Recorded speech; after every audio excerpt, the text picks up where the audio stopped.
rwabategurira amakuru mu Kirundi.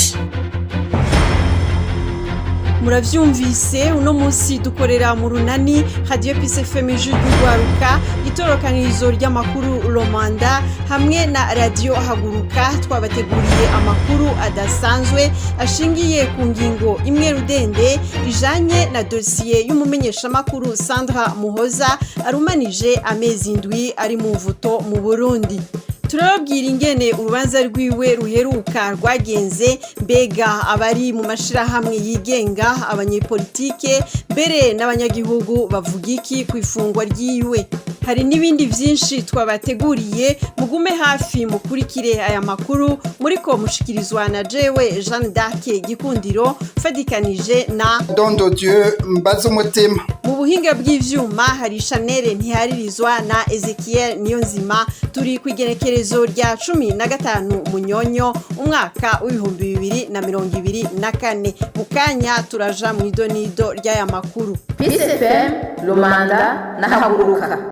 Ku munsi wa kabiri niho umumenyesha makuru Sandra Muhoza yarengutswa mu ntahe y'Icese muri sentare nkuru ya Mukaza mu gisagara ca Bujumbura.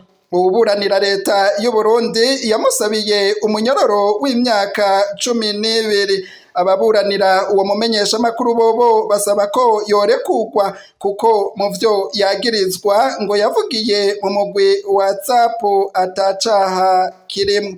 Robert Mugabo yakurikiranye urwo rubanza. Umumenyesha makuru Sandra Muhoza yagirijwe kuvogera imbibe z'igihugu hamwe no kubibugwanko rw'amacakubiri mu ntahe y'Icese yo ku munsi wa kabiri muri sentare nkuru ya Mukaza. Uwaserukiye leta yasiguye ko imvugo yiwe mu mugwi WhatsApp mu kwezi kwa kane yari guhungabanya umutekano w'igihugu c'u Burundi. Aho muri uwo mugwi WhatsApp hariko havugwa ibijanye n'imipanga vyavuzwe ko yoba yari kwiragizwa mu gihugu. Ububuranira leta aca musabira umunyoro w'imyaka 12 n'ihadabu y'umuliyoni w'amafaranga y'amarundi. Ababuranira ubumenyesha makuru w'ikinyamakuru Ranova bo babibona ukundi. Kubgabo ibijanye no kuvogera imbibe bikoreshwa mu kuvuga igihugu giteye ikindi. Sandra Muhoza nawe akaba atari igihugu. Abo bashingwa manza baravuze kandi ko igihugu kitavogerewe kuko atakimenyetso na kimwe kivyerekana. Ibijanye n'ubutumwa bwo kuri WhatsApp abaserukiye leta bavuze ko bibugwanko bw'amacakubiri. Ababuranira umumenyesha makuru Sandra Muhoza bishuye ko atari ivyo. Baca banegura n'ingene kuri ico kibazo abandi bagize ico bashikiriza muri uwo mugwi wa WhatsApp akaba ari nabo barize Sandra Muhoza batigeze babazwa n'ikintu na kimwe nk'uko amategeko bitegekanya. Ababuranira umenyesha makuru Sandra Muhoza baca basaba ko yorekugwa kuko atacemezo na kimwe gifise ifatiro cerekana ku vyaha yagirijwe. Ababuranira Sandra Muhoza bakaba berekanye kandi ko uwo mumenyesha makuru yaburanishijwe muri sentare tabifitiye ububasha. Aha bakaba basiguye ko amategeko ategekanya ko wagirizwe icaha aburanira hico caha cakorewe canka aho bamusanze. Ubwo rubanza rukaba rwahizwe mu mwiherero sentare kazoruca mu kwezi kuza kwa Kigarama.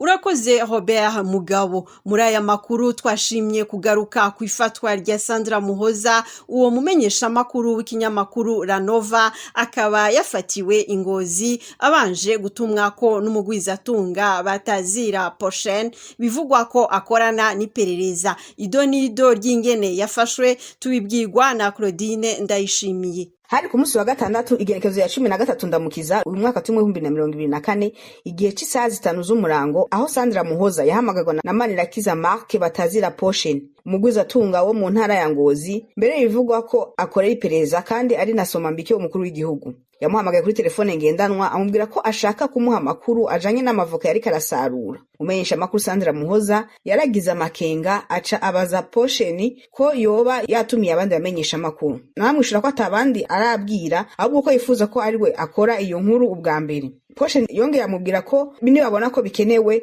baca bahamagara ayandi maradiyo. Sandra Muhoza yabananije kugira amakenga acanagerageza kumwikura amubwira ko ikinyamakuru akorera kidasohora amakuru mu mpera z'indwi. Yaciye agerageza kumwumvisha ko iyo nkuru yiwe yohava ayicereza mbere amurangira ayandi maradiyo.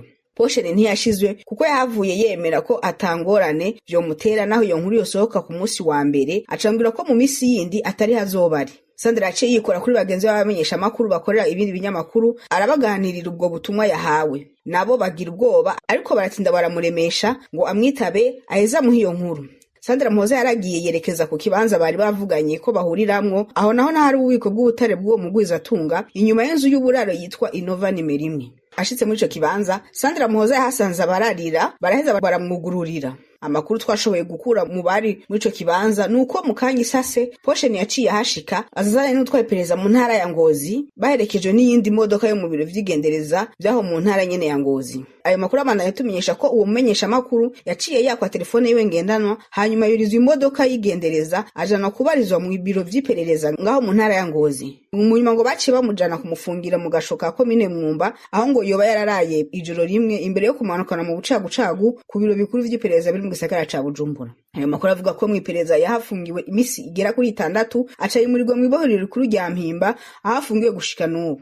Urakoze Claudine Ndayishimiye. Mu myaka yababa 20 umugambwe CNDD FDD umaze ku butegetsi abamenyesha makuru baratotejwe akatari gake. Muri bo harimwo abagiye barapfungwa tutibagiye uwishwe n'uwabuzwe irengero. Ninete Nancy Mutoni aratubwira bamwe bamwe. Muri Munyonyo mu mwaka w'ibihumbi 2011 umumenyesha makuru Hassan Ruvakuki yakorera Radio Bonesha FM n'igisata cy'igiswahili cy'iradio y'Abafaransa RFI yarafashwe arafungwa yagirizwa gukorana n'imigwi y'iterabwoba mu nyuma yagirizwa gukorana n'imigwi y'abagwanyi. Ico gihe yafashwe yavuye mu gihugu ca Tanzania gukurikirana amakuru y'umugwi w'abagwanyi witwa FRD abanyagihugu. Muri Nzero mu mwaka w'ibihumbi 2015 umuyobozi wa Radio RP ya Bobo Rugurika yarafashwe arafungwa azira amakuru ajanye n'igandagurwa ry'ababikira batatu b'abatariyano kuri paruwasi ya Kamenge mu gisagara ca Bujumbura. Umuyobozi wa RP yahavuye arekugwa mu kwezi kwa Ruhuma uwo mwaka nyene w'ibihumbi 2015. Kwigenekerezo rya 13 Gitugutu mu mwaka w'ibihumbi 2015 umenyesha makuru yafata amasanamu Christophe Nkezabahizi yakorera radio y'igihugu RTNB yaratewe iwe muhira n'abantu vyavuzwe ko ari abakozi b'iperereza aho bamugandaguranye n'umuryango wiwe. Kugeza ubu nta butungane bwigeze bubaho kubijanye n'ubwo bwicanyi. Muri Mukakaro mu 2016 umumenyesha makuru w'ikinyamakuru Iwacu Jean Bigirimana yaranyurujwe n'iperereza arabugwa irengero. Kuwa 22 Gitugutu mu mwaka w'ibihumbi 2019 abamenyesha makuru Christine Kamikazi, Agnes Ndirubusa, Terence Mpozenzi, Egide Harerimana n'umushoferi wabo Adolphe barafashwe barafungwa mu gihe bari bagiye gutohoza amakuru yarajanye n'intambara hagati y'igisirikare cy'u Burundi n'umuharire de Tabara. Kiretse umushoferi yarekuwe kare abamenyesha makuru 4 bahavuye barekugwa kuwa 24 Kigarama mu mwaka w'ibihumbi 2020 bivuye ku kigongo cy'umukuru w'igihugu.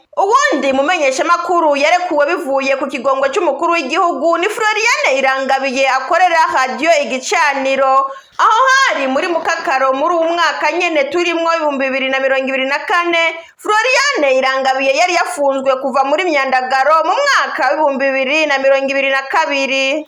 Inyuma y'igeragezwa ryo gutembagaza ubutegetsi bivuye ku ntureka zijanye no kwiyamiriza ikiringo ca gatatu c'umukuru w'igihugu Pierre Nkurunziza cari canze amategeko mu 2015.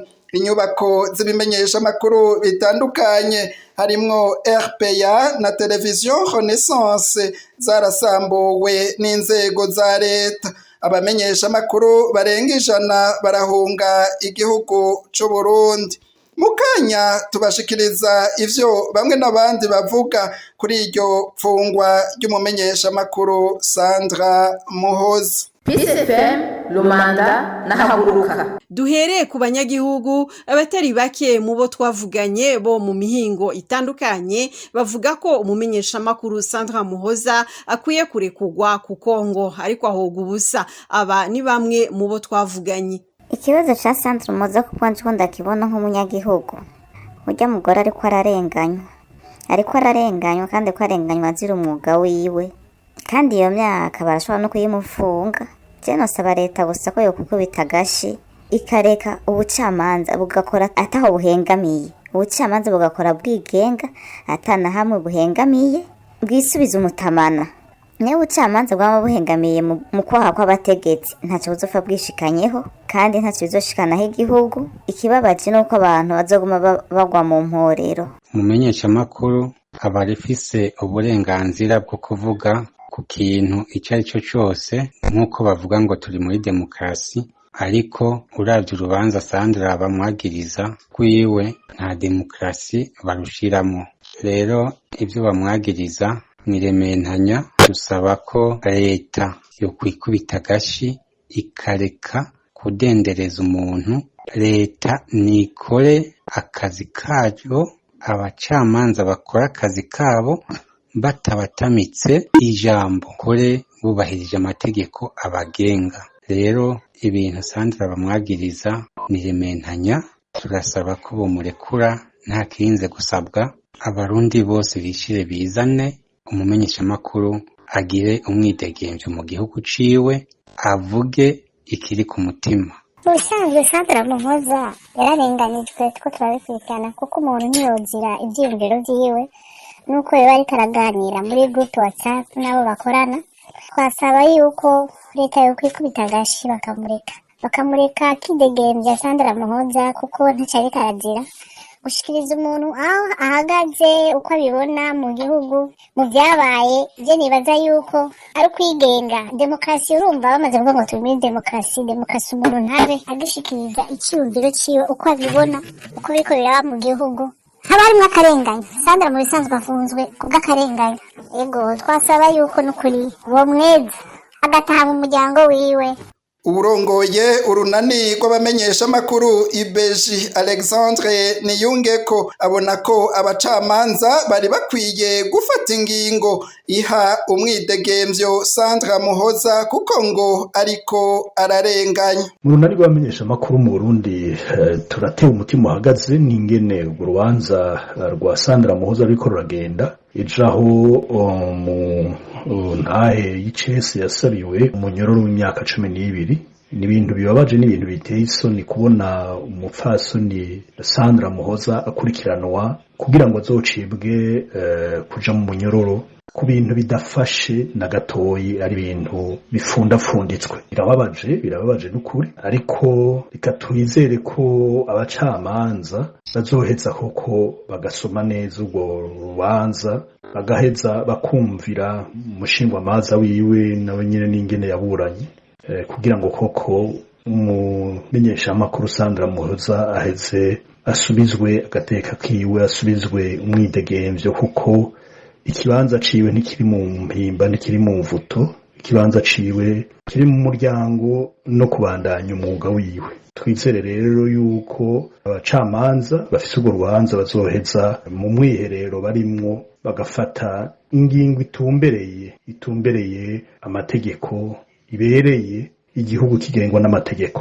Inyuma y'akaruhuko gato tubashikiriza ico abari mu mashirahamwe adaharanira ivyicaro vya politike avuga ku bijanye na dosiye y'umumenyeshamakuru Sandra Muhoza. PSFM Lumanda na Haguruka.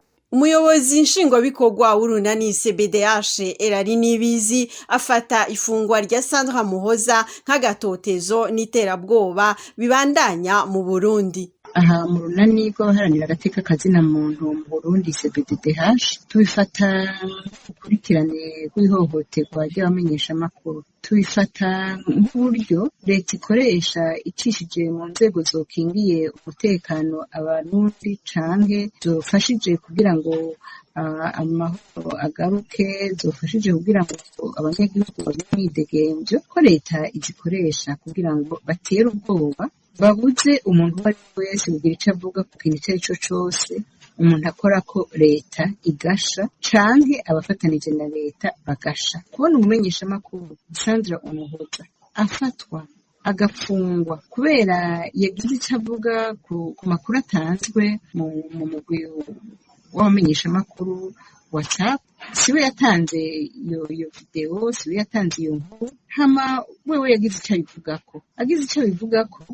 Musanzwe imbere yuko bamufata bari kuraba abantu bose bagize icyo babivugako, nimba harimwo icaha, hanyuma rero bakaraba yuko hari icaha kirimo kugira ico uvuze ku video itanzwe cyangwa ku makuru atanzwe n'abandi. Kandi uyaze mu bamenyeshamakuru ntawe yatutse, ntawe yambitse ibara, mugabo twumva ngo yafashwe ngo ariko arahungabanya umutekano w'igihugu, twumva ngo afashwe ngo yagize ngo urwango ngo n'amacakubiri ngo ashingiye ku bwoko. Urumva rero mu gihe umumenyeshamakuru afashwe mu buryo butari bwo, yagirijwe icyaha atakoze kandi icyaha kitari cyo, uca wumva neza yuko twebwe mu baharanira agateka kazina muntu tuvuga tuti uwo mumenyeshamakuru ararenganijwe, yagize ivyiyumviro vyiwe kandi yanatanzwe mu gihe cyari igihe gisanzwe, atari igihe cyo gutera uyu cyangwa uwo ari we wese, kuko ntawe yakomerekeje, kiretse kumbure ufite icyo yikeka atinya ko cobandanya kuvugwa, atinya ko cobandanya kubazwa. Erari Nibizi asaba ko Sandra Muhoza arekugwa akidegemvya. Kubwa Erari Nibizi urubanza ruriko rugenda nabi kubera ko ubutungane bw'u Burundi butigenga. Aho rero cyo turaba ku rubanza yasabiwe ko umushikiriza amanza yamusabiye imyaka 12 yo gufungwa, amushira ko na amande yo gutanga umuriyovyo w'amarundi. Ico cyaha kitari cyo umva tuheza kigasabwa igihano kimeze gute? Nta gihano yari akwiye, ahubwo ni bimwe nyene byo kuvuga bati reka tumuhashe ntiyagire n'ubundi azosubira kugira icyo avuga. Hari ibibazo bimwe ibibazo by'umutekano, ibibazo ntiyagire n'umwe abivuga, abarundi babibone bahumirize, abarundi bavyumve baziba amatwi, hanyuma abakora ikibi nabo bibandanirize bidegemvya, bagayagaye kandi babandanye babikora. Urumva rero kuja guhana inzirakarengane nka Sandra Umuhoza ni nk'uko bavuze bati uzovuga ukuri, uzogira ico yumviye azohanwa, ariko nyene gukora amabi ntaco azokorerwa n'abandanye. Urumva rero urwo rubanza n'urw'akarengane ndetse imyaka bamuciriye nta n'urubanza rwarimwe. Umushingwamanza Janvier Bigirimana abona ko umugambwe CNDD-FDD ubandanya kugaragaza agatotezo ugirira abamenyesha makuru. Kubwo umushingwamanza Janvier Bigirimana, umumenyesha makuru Sandra Muhoza ntiyarakwiye gupfungwa ahogwa ivyiyumviro vyiwe. Kubijanye n'umumenyesha makuru Sandra Muhoza, twibaza yuko ugufungwa kwiwe, ukugumizwa mu munyororo kwiwe yerekana agatotezo ubutegetsi bwa CNDD-FDD bukorera abamenyesha makuru, ingene butemera yuko hari ivyiyumviro bitandukanye n'ivy'umugambi ku butegetsi bishikirizwa. Twagomba twibutse rero yuko ikindi kibabaje ari kubona ubutungane bw'u Burundi bufata ingendo n'intumbero mbi z'umugambwe CNDD-FDD, bakaca imanza, bagafungira abantu busa, bagakora ibidahuye n'amategeko. Nta kintu na kimwe no munsi gisigura yuko uwo mumenyesha makuru agumizwa mu gasho kuba yarashikirije ivyiyumviro vyiwe, nubwo vyo bari ivyiyumviro ubutegetsi budakunda, ico nicatezwa gutuma aca afungwa. Twagomba twimbutse yuko mu ngendo ya demokrasi ivyiyumviro bidatezwa kuba ari ivyiyumviro bimwe, ni kuvuga kuba hari ivyumviro bitandukanye n'ivyumviro vy'umugambi uri ku butegetsi. Iyo niyo ngendo nziza ya demokrasi, niyituma abantu bashobora gutera imbere, niyituma abantu bashobora kubaho bidegemvye. Nta kamaro vyogirira abarundi yuko dusubira mu vyumviro vy'umugambi umwe, naho vyobaye ari ivyumviro twibaza yuko bitomoye biteza imbere abarundi, uretse yuko uno munsi dufise ivyumviro vy'urwanko, vyo gutoteza abatavuga rumwe n'ubutegetsi, ivyumviro vyo gushira inyungu imbere, cyane inyungu z'umugambwe CNDD-FDD hamwe n'inyungu z'akagwi gatoya kabari muri uwo mugambwe. Twiyumvira ko ivyo atari vyumvira abantu bose bateza gushigikira, si vyumvira abantu bose bategerezwa kugenderako. Bisigura yuko no munsi ko yashikije ivyumviro vyiwe n'uburenganzira bwiwe, n'uburenganzira ahabwa n'ibwirizwa shingiro, n'uburenganzira ahabwa n'amategeko mpuzamakungu Burundi bwateye ko umukono, cacana amategeko yubahiriza ivy'uburenganzira bw'abantu. Bisigura yuko no munsi afungiwe ubusa, yatezwa kurekurwa, nubwo ho yoba hari ivyo atezwa kubazwa, ntaco tuma yuko aguma afunzwe. Uko rero gutoteza abamenyesha makuru, gutoteza abafite ivyumviro bidasa vy'umugambi uri ku butegetsi bisubiza inyuma Uburundi, bitanga ishusho mbi ku gihugu n'ingendo ubutegetsi bwa CNDD-FDD bwari bukwiye guhagarika kuko nta kintu na kimwe biriko birabafasha, naco biriko birafasha abarundi. Ni ingendo y'inzigo y'inzikira, ingendo yo kutubahiriza uburenganzira bw'abantu, ingendo yo kutubahiriza amategeko. Iyo zo n'ingendo ziranga intwaro z'igikenye, intwaro z'umukazo. Abategetsi b'u Burundi bari kwikubita agashi, tutibagiye abacamanza b'u Burundi bakareka umenyesha makuru akidegemvya, kuko uno munsi nta mvo nimwe ihuye n'amategeko yotuma aguma mu munyororo.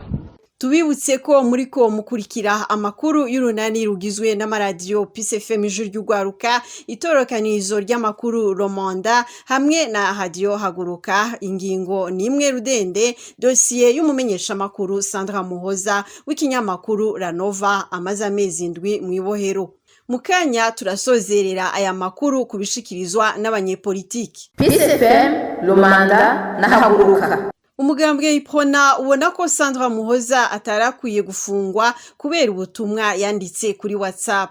Kubwa Olivier Nkurunziza arongoye umugambwe Iprona, umumenyesha makuru Sandra Muhoza yorekugwa akaburana yidegemvya. Twebwe icyo tuvuga mu mugambwe w'abadasigana Iprona, ivyandikwa mu magrupe arimwe abantu ni byinshi cyane. Ivyo rero ntibiba bikwiye gupfunga umumenyesha makuru. Abamenyesha makuru igihe habaye utugorane nk'utwo bategerezwa kubaha utundi duhano twabaramande bashobora kubaca, kuko gupfunga umumenyesha makuru ni igikorwa cyokorwa ubwa nyuma. Nta kintu mbona cotuma umumenyesha makuru apfungwa umwanya ungana gutyo, agapfungwa zira message muri WhatsApp, abantu bakagikora nk'ikintu gikomeye umenga nibara ryaguye mu gihugu.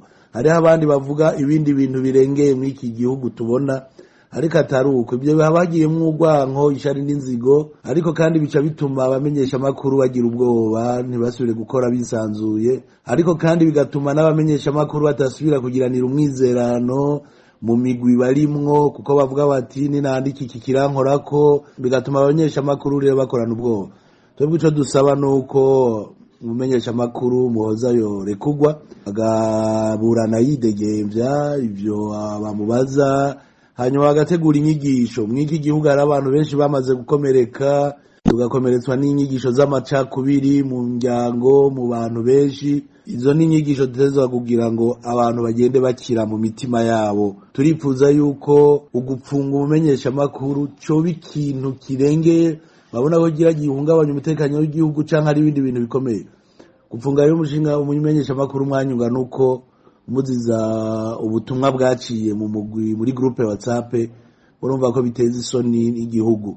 Ivyo rero ni ibintu abariko barabikurikirana mu butungane boheza, umuntu akaburana yidegemvya agakora, hanyuma hakajaho n'inyigisho zo kwigisha abantu kuvuga no kwandika ibintu by'imvugo ziremesha. Je nivyo novuga mu mugabo w'abadasigana Iprona. Ico dusaba nuko abacamanza bo kwigenga bagakoresha gusoma amategeko, ntibakoreshe inguvu zishobora kuba ari z'ubutegetsi cyangwa z'ahandi. Ivyo byari ibintu bituma abamenyesha amakuru bashobora gukora bitonda. Rero uwo mumenyesha amakuru yorekugwa agakora yidegemvya.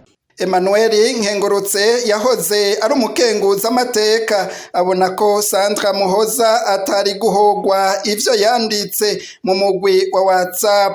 Emmanuel Nkengurutse abona ko iyo nyifato ya leta y'u Burundi iyiha ishusho mbi. Ngaha jewe ndavuga ko ari leta igihugu cyo kizokwamaho, ariko bivanye na leta ibifise kiba gifise ishobora ishusho nziza canke ishusho mbi. Rero leta itubahiriza agateka kazina muntu itanga ishusho mbi ku gihugu, ariko cyane cyane nitangura kwiha ishusho ribi. Ngaha ni leta itubaha ntiyubahiriza abanyagihugu ishinzwe gutunganiriza no kubahiriza uburenganzira bwabo. Ni leta kandi itubahiriza amasezerano yashize yemeye gushira mu ngiro, kuko ibiraba agateka kazina muntu byinshi mu masezerano mpuzamakungu. Ibi rero vy'umumenyesha makuru Muhoza Sandra vyo ntivyumvikana gahoro gahoro, kubera kuko ivyo bamwagiriza ntibifise ishingiro. umenyeshamakuru biboneka yuko yavugiye ibintu ku muhora wa WhatsApp. Umuhora wa WhatsApp rero ni umuhora wugaye, si umuhora w'ishengero. Muri ico gihe rero ivyo bica bija mu ngingo ya 28 y'ibwirizwa nshingiro rikingira ubuzima bw'umuntu, ubuzima katwa bw'umuntu, donc vie privée na correspondance privée. Ahubwo rero uyu nta caha yakoze, ahubwo bakwiye kumushumbusha kubera uburenganzira bwiwe baraburenze. Nico novuga ngaha mu bisome neza ingingo ya 28 y'ibwirizwa nshingiro. None WhatsApp umuntu agiye kuvugiraho hari icaha abakoze ko bikingiwe n'iyo ngingo ya 28 y'ibwirizwa nshingiro. Uwahoze ari umukenguza amateka Emmanuel Nkengurutse aratanga n'impanuro kuri leta y'u Burundi. Nuko leta yokwikubita agashi igaheba kwiyumvira yuko abantu shobora kubafata nk'ibikoko. Ibikoko ushobora gushira ahantu ukabibuza gusohoka cyangwa gutembera ugirande. Abantu bose ntibashobora kwiyumvira kumwe, abantu bose ntibashobora gukunda ibintu bimwe, abantu bose ntibashobora kugira ishusho rimwe. Leta ni ikubita agashi yugurure, ireka abantu biyumvire, bavuge ibyo biyumvire, yubahirize agateka kazina muntu, hamurabe ko ibintu bitazosubira mu buryo n'ubwo bukene Burundi burimo buzopfa bugabanuke. Ni kuri izo mpanuro za Emmanuel Nkengurutse dusozereye ko amakuru yacu yo kwigenekerezo rya 15 Munyonyo umwaka wa 2024. Uno munsi twakoreye mu runani nk'uko mwabikurikiye Radio Peace FM y'Ugwaruka, itorokanirizo ry'amakuru Romanda na Radio Haguruka. Twagarutse kandi kuri dossier ya Sandra Muhoza amaze amezi 7 afunzwe. Turabashimiye mwese mwaduteza abiri. Kuri mikro mwari kumwe na Jean d'Arc Gikundiro hamwe na Don de Dieu Mbaza umutima. Mugire ijoro ryiza. Muhejeje kumviriza amakuru y'urunani rw'amaradiyo